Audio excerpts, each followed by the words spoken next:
No dia 29 de julho de 2017, estivemos realizando pesquisa de campo com base nos documentos históricos do provincial dos jesuítas do ano 1641, Cláudio Ruyer. Saímos do município de Vera Cruz e nos dirigimos por água em 2 canoas até o início da Batalha de Mobororé, o Arroio Acaraguá, onde 11.000 pessoas se embateram no rio Uruguai em 1641.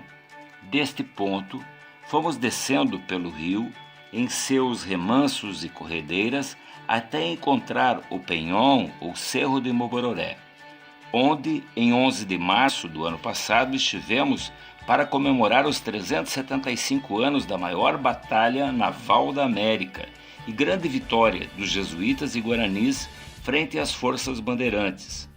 No final da viagem, retornamos ao município de Vera Cruz.